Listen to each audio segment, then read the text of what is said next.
주님의 이름으로 축복합니다.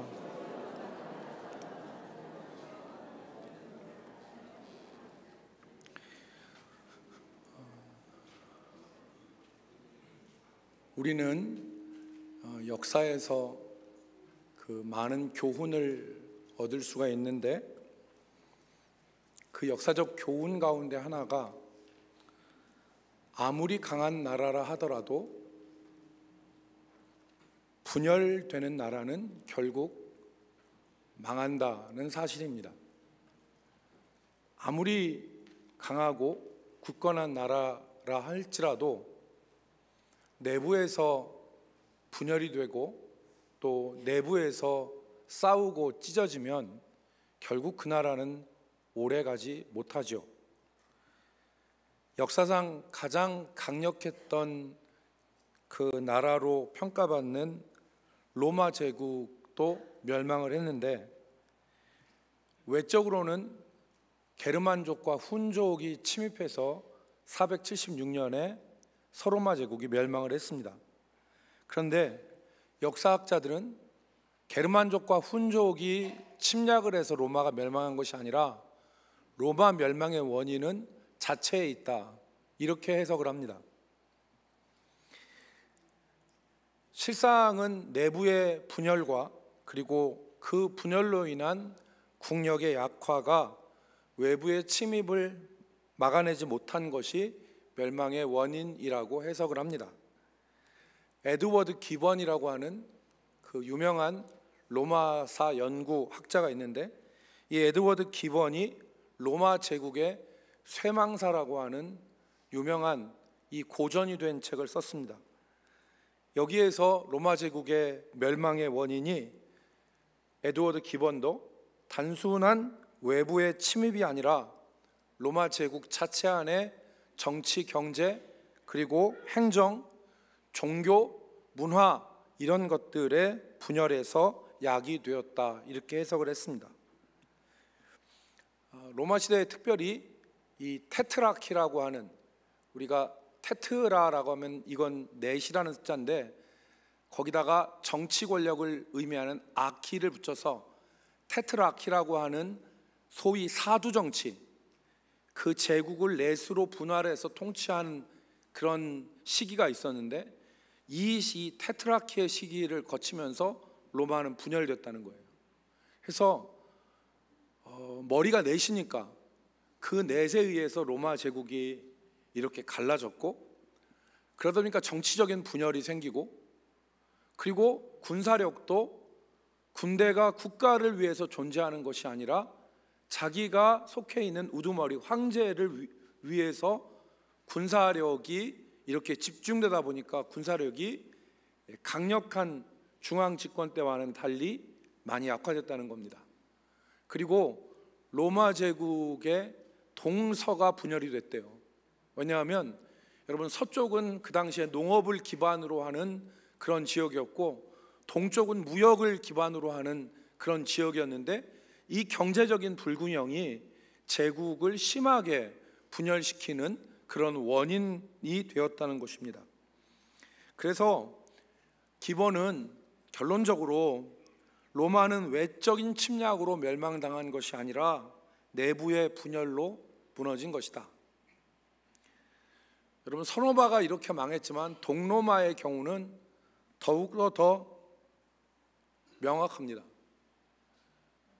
동로마는 한 1000년 뒤에 1453년에 오스만 투르크에 의해서 멸망을 당했는데, 그때 멸망당한 상황을 보면은요, 이 콘스탄티노플이라고 하는 이 동로마 제국의 수도는 무너지지 않는 성이었대요. 그러니까 지금의 이스탄불인데 삼면이 바다로 둘러싸이고 앞에 있는 성은 높이가 12m가 됐답니다. 그러니까 성곽의 높이가 12m니까 우리가 지금 이 예배당의 지붕이 아마 12m가 안 될 거예요. 그런데 이 성곽의 높이가 12m고 성벽의 두께가 무려 6m랍니다. 그러니까 홑겹이 아닌 거죠. 이 6m나 되는 성벽과 12m가 되는 성벽이 버티고 있는, 절대 무너지지 않을 것이라고 얘기했던 이 성이 콘스탄티누플, 오늘날로 얘기하면 이스탄불인데 이 콘스탄티누플이 함락이 됐습니다. 무너지고 다 유린당하고 강탈당하고 불태지고 그렇게 되어졌는데, 이게 적들에 의해서 무너진 게 아니에요. 내부의 반란으로 인해서 무너졌습니다. 그 당시에 1453년에 정권을 잡은 이 정권, 이 기득권 정권자들에 대해서 권력을 빼앗긴 이 반대 정적들이 오스만 투르크하고 내통을 했어요. 그래서 오스만 투르크에다가 성의 비밀 통로를 알려준 겁니다.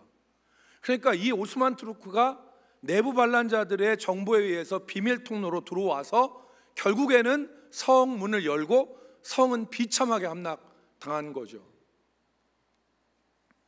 그래서 동로마는 1453년에 오스만 투르크에 의해서 비참하게 멸망당하고 유린당한 것이라고 역사는 증명을 합니다. 세계 역사만이 아니라 성경에서도 이스라엘은 솔로몬 이후에 분열이 되죠. 그래서 북쪽 이스라엘과 남쪽 유다로 분열되는데, 북이스라엘은 아수르에 의해서 멸망당하고 남쪽 유다는 바벨론에 의해서 결국 멸망을 당합니다. 오늘 우리가 읽은 이 전도서 4장은 연합의 중요성에 대해서 말씀을 하고 있습니다. 우리가 읽은 이 전도서 4장은 전체에 걸쳐서 이 인간사에서 헛됨, 인간 역사에 있어서 헛됨을 말씀하고 그 헛된 것들 가운데에서 의미 있는 일 한 가지를 이야기하는데, 그것이 오늘 우리가 읽은 9절로부터 12절에 기록된 연합이라고 하는 그 일입니다. 1절부터 3절까지, 전도서 4장 1절부터 3절까지가 학대에 대해서 말씀을 합니다. 사람이 사람을 학대하고 사람이 사람을 괴롭히는 일, 이것만큼 어려운 게 없죠. 그래서 오늘 학대하는 자들의 손에는 권세가 있으나 학대받는 자들에게는 위로자가 없는 이 인생의 아픔을 전도자가 기록을 하죠. 이 코헬렛이라고 하는 전도자, 이 사람이 이것을 얘기하는데 2절과 3절에는 그 학대받는 삶이 얼마나 고단한가 그리고 비참한 것인가를 표현을 했습니다. 우리 2절 3절을 같이 읽어볼까요? 그러므로 시작. 그러므로 나는 아직 살아있는 산 자들보다 죽은 지 오랜 죽은 자들을 더 복되다 하였으며, 이 둘보다도 아직 출생하지 아니하여 해 아래서 행하는 악한 일을 보지 못한 자가 더 복되다 하였노라. 아멘. 무엇을 얘기합니까? 산자보다 죽은 자가 더 복되다는 거예요. 산자보다 죽은 자가 더 복되고, 이 둘보다, 이 산자와 죽은 자보다 아직 태어나지 않아서 해 아래서 행하시는 이 악한 일, 이 학대를 경험하지 않는 사람이 더 복되다. 그러니까 학대받는 것이 얼마나 괴로운가를 성경은 지금 말씀하는 것이죠. 두 번째 말씀하는 것이 4절로부터 6절에 있는 시기에 대한 말씀입니다. 다른 사람을 시기하고 질투하는 것이 얼마나 헛되고 인생을 불행하게 하는 것인가, 이것을 말씀하고 있습니다. 4절 말씀에 시기의 원인을 기록하고 있죠. 모든 수고와 모든 재주로 말미암아 이웃에게 시기를 받으니 그랬어요. 남들보다 나은 것 있으면 시기를 받습니다. 그리고 남이 나보다 나은 것을 보면 시기하는 마음이 생깁니다. 어쩔 수 없어요. 이게 인간의 본성이라. 남들이 나보다 나으면 시기하는 마음 생기고요, 내가 남들보다 좀 나은 거 있으면 시기함을 받습니다. 그것이 사람이 사는 모습인데, 이 시기가 사람을 얼마나 행복하지 못하게 만드느냐를 5절과 6절에서 말씀하고 있습니다. 5절, 우매자는 팔짱을 끼고 있으면서 자기의 몸만 축내는도다. 이 한 절을 딱 띄어서 해석하려고 하고 이해하려면 무슨 말인지 모르겠죠. 그런데 이것은 시기에 대해서 말씀하고 있는 것입니다. 우매자, 시기하는 사람은 팔짱을 끼고 이전의 개역 성경에는 이 팔짱을 끼고를 손을 놓고라고 번역을 했습니다. 팔짱을 낀다는 말은 아무것도 하지 않고 손을 놓는 것입니다. 시기하는 사람이 인생을 좀 더 발전시키기 위해서 건설적인 어떤 일을 행하는 것이 아니라 그것은 행하지 않고 시기함으로 말미암아 자기 몸만 축내는도다, 자기를 상하게 하는 일만 하는 것이다 라고 말씀하는 것입니다.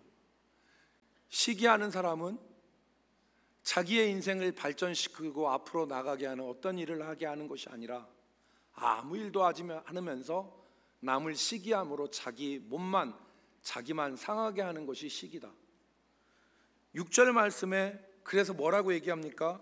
두 손에 가득하고 시기하고 욕심을 부리는 것보다, 6절 그대로 말씀해 보면 두 손에 가득하고 수고하며 바람을 잡는 것보다 한 손만 가득하고 평안함이 더 나으니라. 두 손에 가득하고 욕심 부리고 시기하고 질투하고 살아가는 것보다 한 손만 가득하고 평안한 것이 훨씬 더 나으니라. 이것은 인생에 있어서 시기와 학대와 질투가 얼마나 인생을 비참하게 만드는 것이냐를 우리에게 교훈하는 것입니다.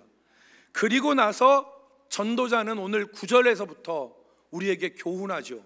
그것이 뭐냐면 다른 사람을 학대하고 다른 사람을 시기하는 이 비참한 인생의 모습보다 인생에 진짜 의미 있는 일이 있는데 그것이 바로 뭐냐? 형제가 서로 연합하는 것이다.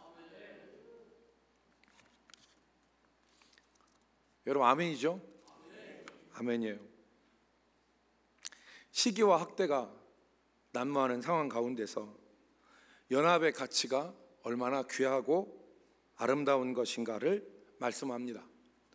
가정의 달을 맞이하면서, 가정의 달을 우리가 보내면서 오늘이 이제 5월의 마지막 주간인데 오늘 우리는 이 가정 안에서의 연합, 그리고 가정 같은 교회 안에서의 성도의 연합이 얼마나 중요한 것인가를 말씀을 되새기면서 생각해 보도록 하겠습니다. 첫 번째, 오늘 성경 말씀이 우리에게 말씀하는 것은 연합의 유익입니다. 오늘 본문의 말씀은 우리가 연합할 때 누리는 유익에 대해서 말씀하고 있어요.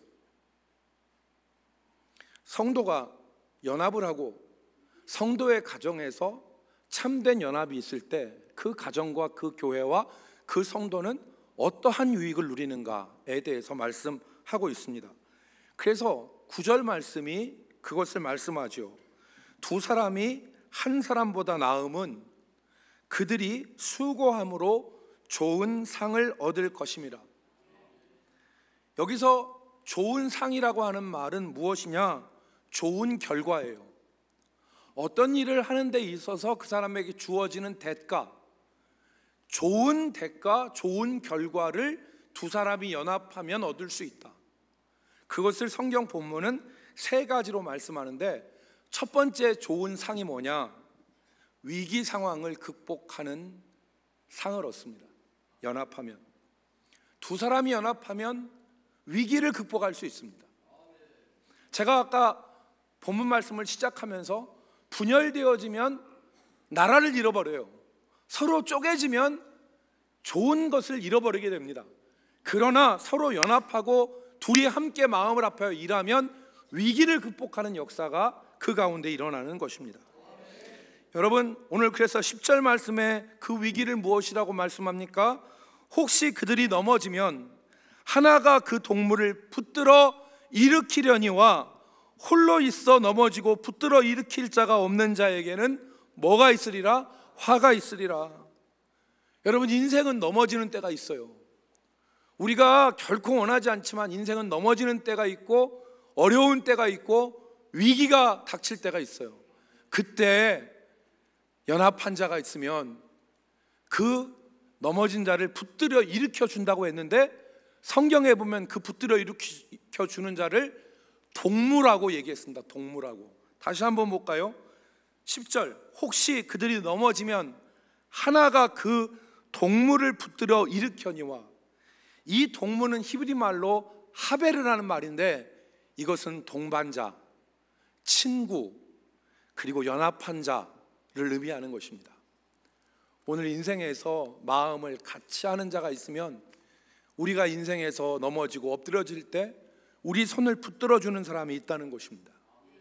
연합의 축복은 위기를 극복할 수 있는 힘이 있는 것입니다. 어떤 한 가정에 가장인 아버지가 암에 걸렸어요. 그래서 다른 식구들도 걱정을 했지만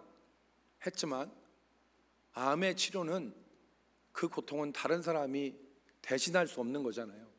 아파주고 싶어도 아파줄 수 없는 거예요. 그러니까 이 가장이 암 투병을 했습니다. 항암 치료를 했는데 그 항암 치료의 고통이 이루 말할 수가 없다는 거예요. 그런데 이 가족들이 그 고통을 대신해서 겪을 수는 없었지만 함께 가족들이 기도하고 아버지를 위해서 매일같이 함께 모여 예배하고 아버지와 함께 기도하는 아내와 자녀들이 매일 돌아가며 함께 예배하고 기도해 주었습니다. 그래서 이 아버지는 암을 극복할 수 있었어요. 그런데 이 아버지가 암을 극복하고 한 말이 너무 가슴에 와닿는 말입니다. 이 아버지가 뭐라고 얘기했냐면, 나는 병과 싸우고 항암의 무서운 고통과 싸웠지만 내 힘과 내 의지로 싸운 것이 아니라 가족의 사랑과 연합이라고 하는 힘으로 싸워 이긴 것입니다. 내 힘과 내 의지로 싸워 이긴 게 아니라 가족의 사랑과 연합이라고 하는 힘으로 내가 싸워 이긴 것입니다. 연합은 위기를 극복할 수 있는 힘이 있습니다. 어려운 일을 당할 때 가족이 하나 되어지고 교회가 하나 되어지면 교회는, 그 가정은 그 위기를 극복할 수 있는 은혜를 누릴 수 있는 것입니다. 두 번째 연합의 축복은 연약함과 한계를 극복할 수 있게 됩니다. 연합하여 하나가 되어지면 개인이 가지고 있는 연약함과 한계를 극복할 수 있습니다. 11절 말씀이죠. 두 사람이 함께 누우면 따뜻하거니와 한 사람이면 어찌 따뜻하랴. 여러분, 팔레스타인의 밤은 춥습니다. 중동의 낮은 40도가 넘는 높은 온도지만 이 밤은 상당히 춥습니다. 팔레스타인 지역의 밤은 춥기로 유명하고, 오늘 여기 있는 유대 지방 이 산간 지역은 밤에 매우 추운 곳입니다. 이 지역에서 사람들이 여행을 하면서 밖에 잘 때 여행자들은 둘이 같이 가요. 그래서 둘이 이 밤에 야외에서 살 때 둘이 같이 끌어안고 자고, 같은 여행자가 없으면 나귀 근처에 사고, 그리고 개를 끌어안고 자면서 추위를 극복합니다. 여기서 밤에 혼자 자면서 따뜻하지 못한 것은 그 사람의 태생적 한계와 약점인데, 그 태생적 한계와 약점을 연합함으로 극복할 수 있다는 것입니다. 여러분, 개미를 주변에 보시죠. 이 개미는 매우 연약한 존재입니다. 개미 한 마리의 무게가 어느 정도 나갈 것 같습니까, 여러분? 개미 한 마리의 무게가 어느 정도 나갈 것 같습니까? 개미의 종류에 따라 다른데 평균적으로 개미는 3에서 5mg 정도 된다고 합니다. 1g, 우리가 1g 하면 1kg의 1000분의 1 아니에요? 1g 하면 매우 작은 건데 미리그램은 g의 1000분의 1이에요. 1mg이면 아주 작은 거예요. 그런데 개미는 3에서 5mg이에요. 그러니까 정말 미미한 거죠. 약한 거죠. 이렇게 손가락 하나로 누르면 없어지는 게 개미인데, 이 개미들은 이 지구상에서 가장 생존력이 강한 이 개체 가운데 하나잖아요. 이 연약함을, 태생적 연약함을 연합이라고 하는 것을 통해서 극복을 한 존재가 바로 개미 아닙니까? 그래서 하버드 대학의 개미 연구자인 E.O. 윌슨이라고 하는 사람은 이렇게 얘기를 했습니다. 개미는 하나하나는 미약하지만 함께 있을 때 생태계를 바꾸는 힘을 가진 놀라운 존재가 개미다. 하나하나는 약하지만 함께 있을 때. 그래서 여러분, 개미가 어떻게 합니까? 개미가 3에서 5mg 정도의 작은 존재이지만 이 개미가 함께 때로 있으면 자기 체중의 수십 배, 수백 배 되는 것들도 이겨 먹어요. 그리고 강을 만들지 않습니까? 개미가 냇가를 건널 때 개미 혼자는 떠내려가지만 개미가 서로 연합하면 개미가 다리를 만들어요. 그것을 리빙 브리지라고 합니다. 살아있는 다리, 개미가 만드는 다리. 그래서 이 개미는 자기 혼자는 결코 넘을 수 없는 이 강을 다리를 만들어서 건널 수 있는 능력을 발휘하기도 해요. 연합하면 태생적 한계와 연약함을 극복할 수 있는 것입니다. 그래서 성경에 하나님의 자녀들이, 하나님의 백성들이 연합할 때 하나님께서도 이러한 복을 주신다. 하나님의 자녀들이 연합할 때 하나님은 이러한 복을 주신다. 시편 133편 1절로 3절 말씀을 우리 한번 같이 읽어볼까요? 보라, 시작.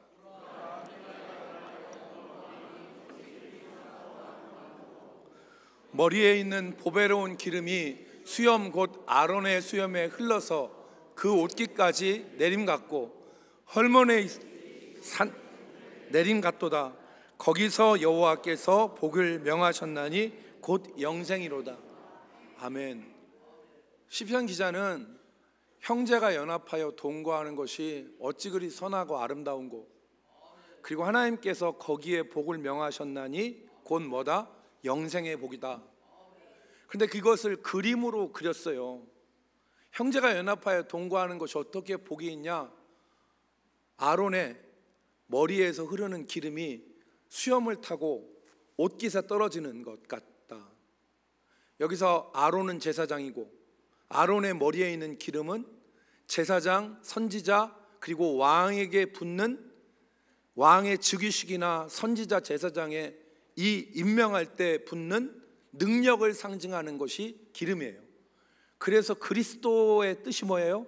기름 부은 자예요. 그리스도의 뜻이 기름 부은 자예요.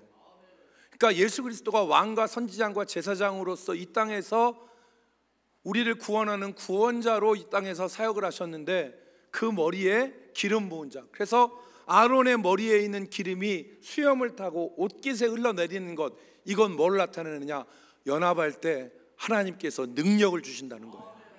하나님께서 능력을 주시고 헐몬의 이슬, 헐몬산에서, 헐몬은 이스라엘 북부에 있는 2000m가 넘는 높은 산인데 그 산에서 내리는 이슬이 시온 벌판에 있는 이 생물들을 아침에 촉촉하게 적셔서 광야이지만 생물이 죽지 않고 살 수 있는 생명의 은혜를 하나님이 주시는데 그걸 뭐라고 했냐? 헐몬의 이슬 같다 그랬던 거예요. 연합하는 곳이 하나님께서 그런 은혜를 주신다. 사랑하는 성도 여러분, 오늘 이 형제연합 그리고 하나됨의 축복과 역사가 우리 대전 남북교회 모든 가정과 교회 안에 있는 모든 다락방과 그리고 교회 안에 있는 모든 지체들 가운데 있기를 주의 이름으로 축복합니다. 마지막 세 번째는 연합할 때 시너지가 생깁니다. 연합하면 시너지가 생겨요. 시너지라는 말은 두 개 이상의 힘이 합쳐져서 두 개 이상의 힘을 내는 걸 시너지라고 그러잖아요. 한 개와 한 개가 더해지면 두 개가 돼야 되는데 한 개와 한 개가 더해져서 두 개가 아니라 두 개 이상의 힘을 발휘하는 것을 시너지라고 그렇게 얘기합니다. 한 박람회에서 어떤 말이 짐을 끓는데 한 필의 말이 1톤의 무게의 짐을 끌었어요. 그런데 다른 한 말이 1.2톤의 무게를 끌었습니다. 그래서 이 둘을 가지고서 함께 끌게 했더니 2.2톤의 무게를 끈 게 아니라 무려 3.5톤의 무게를 끌었답니다. 이게 시너지예요. 낮게 하나가 모여져서 그 낮게의 단순 합이 아니라 그 이상의 힘을 내는 거. 형제가 연합하면 이 역사가 있습니다. 그래서 오늘 12절 말씀에 뭐라고 했어요? 한 사람이면 패하겠거니와 두 사람이면 맞설 수 있고 세 겹줄은 쉽게 끊어지지 아니하느니라. 형제가 연합하면, 그리고 진정으로 하나님의 백성들, 주의 가정이 연합하면 이 축복을 누립니다. 원수마귀는 이걸 무너뜨리려고 그래요. 그래서 오늘 우리가 생각할 것은 가정의 연합인데, 연합이 다른 어떤 것보다도 필요한 것이 가정입니다. 예로부터 가화만사성이라는 말이 있는데, 가정이 화목해야 모든 일이 이루어진다.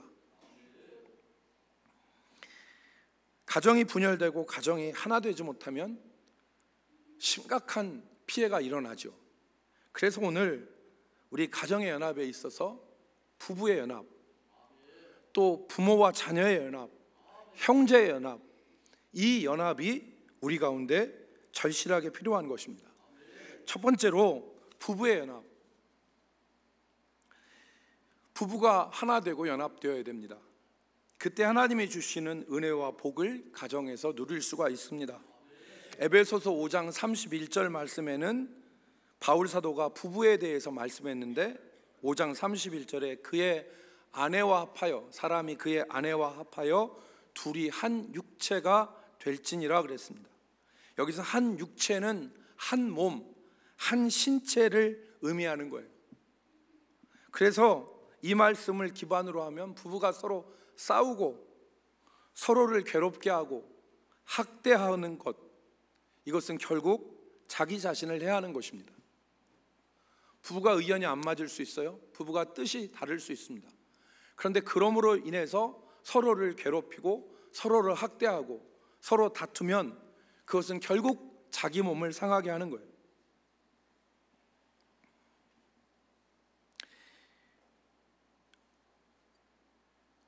다락방도 마찬가지죠. 우리가 다락방에서 한 다락방을 하고 교회에서 신앙생활을 하다 보면 나하고 안 맞는 사람이 있어요. 내가 별로 마음에 안 들어하는 사람이 있어요. 근데 그 사람을 미워하고 그 사람을 학대하고 그 사람을 함부로 대하고 그 사람에게 악한 일을 하고 행하면 그 당시는 속이 시원할지 모르지만 결국에는 내 발등 찍는 거예요. 자기를 해하는 거예요. 왜? 교회는 한 몸이고, 부부라고 하는 것은 아까 뭐라고 했어요? 사람이 그 부모를 떠나 그의 아내와 합하여 그 둘이 한 몸이 될지니라. 그러니까 형제를 상하게 하고 남편과 아내를 상하게 하는 것은 누구를 상하게 하는 것이다? 결국 자신을 상하게 하고 자기의 인생을 상하게 하는 거예요. 그게 될 수 있으면 부부가 화목해야 돼요.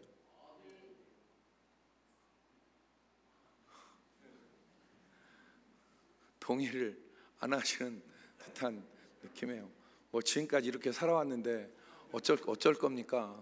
이렇게 살아야지. 그런데 그게 아니라 말씀은 듣고 깨닫고 실천할 때 복이 있는 거예요. 오늘 부부 관계에 있어서 둘이 한 육체가 된 것을 기억하고, 서로 싸우면요, 성경에 뭐라고 해요? 서로 물고 뜯으면 피차 망할까 주의하라. 이거 성경적 사실입니다. 아무리 정당하고 아무리 잘했어도 서로 물고 뜯으면 서로 망해요. 둘 다 망하는 거예요. 그러니까 우리가 이것을 기억하고 연합함의 중요성을 기억하고 가정을 하나로 세우는 데 힘쓰는 우리 성도가 되기를 주의 이름으로 축복합니다.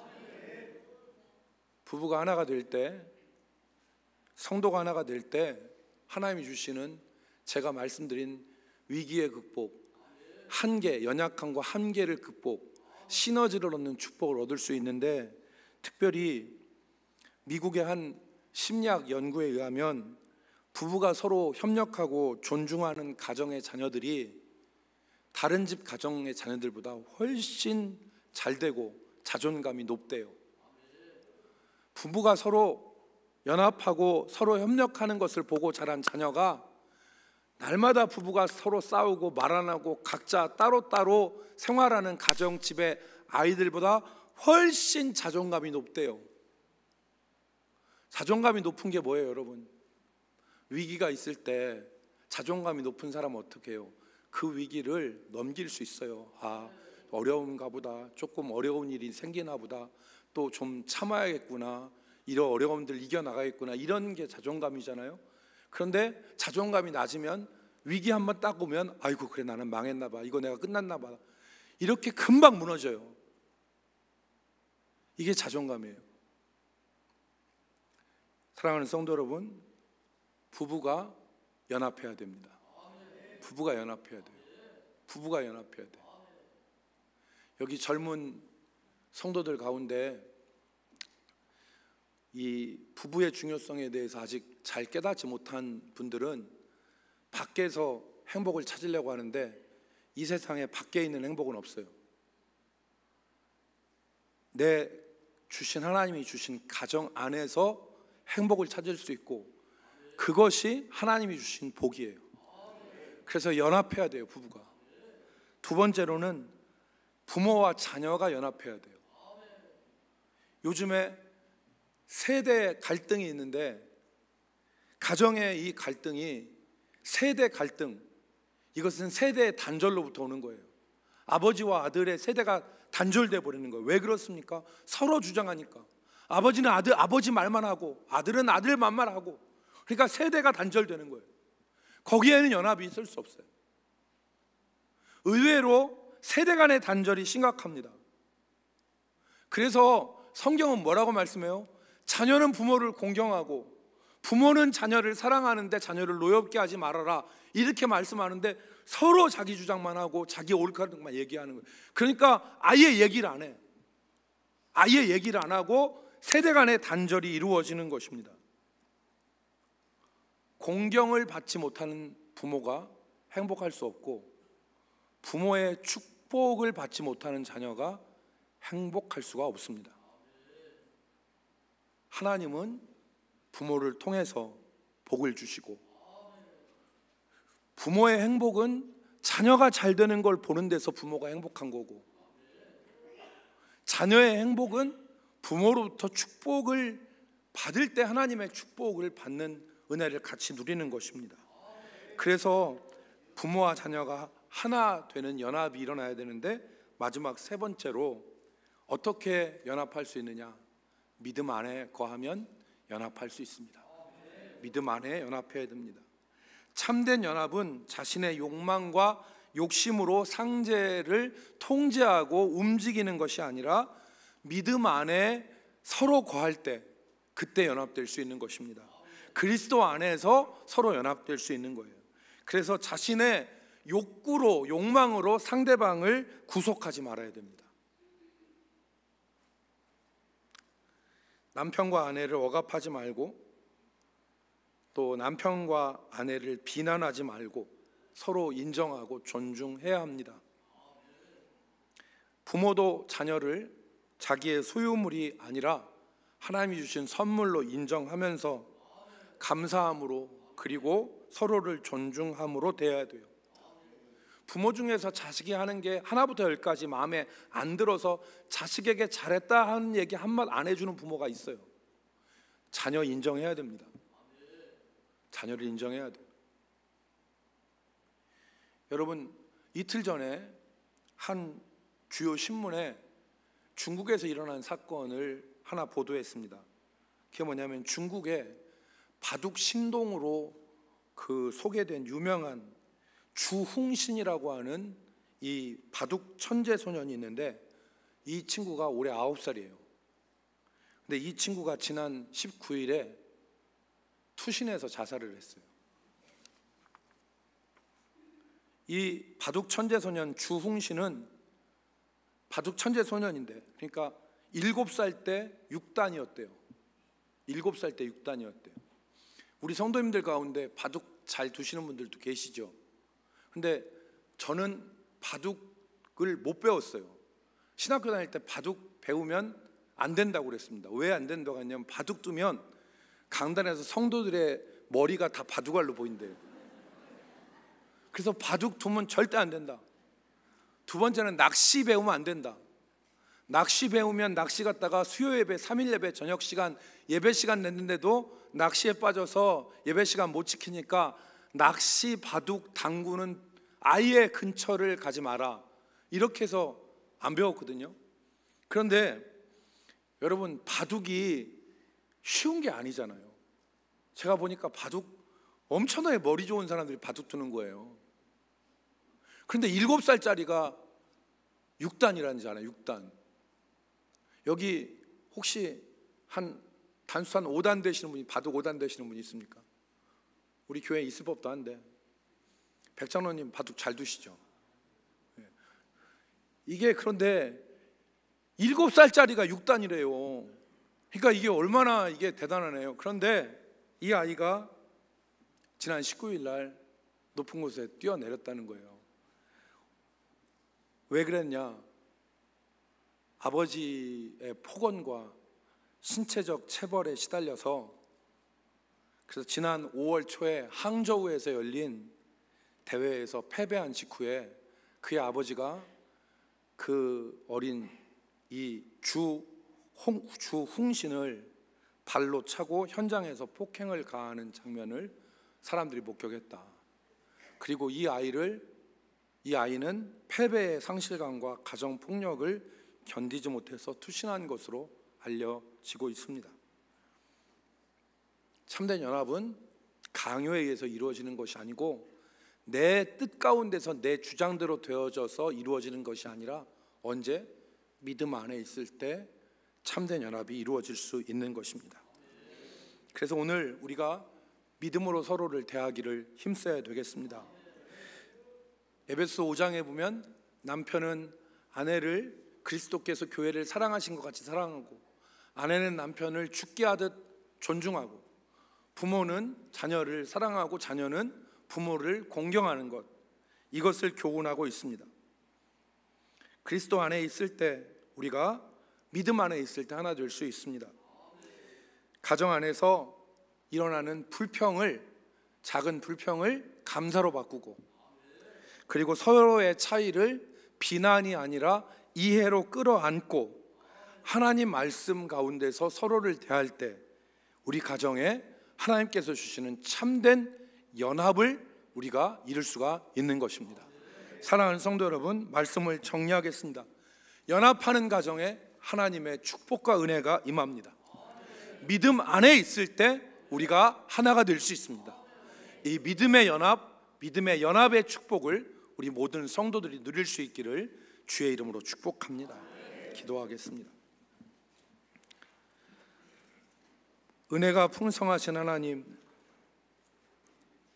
가정이 찢어지고 분열되어지고 깨지고 모든 사람들이 안식과 평안을 누려야 되는 이 가정이 오히려 인생의 무거운 고통과 눈물의 장이 되어지는 이 시대 가운데 우리 성도들의 가정을 지켜주셔서 부부가 연합하게 하시고, 부모와 자녀가 연합하게 하시고, 형제와 자매가 하나 되어지는 귀한 역사를 허락하여 주옵소서. 그리하여 위기를 극복하고 한계를 극복하고 하나님이 주시는 능력의 시너지를 경험하는 우리 교회가 되게 하여 주옵소서. 예수님의 이름으로 기도 올리옵나이다.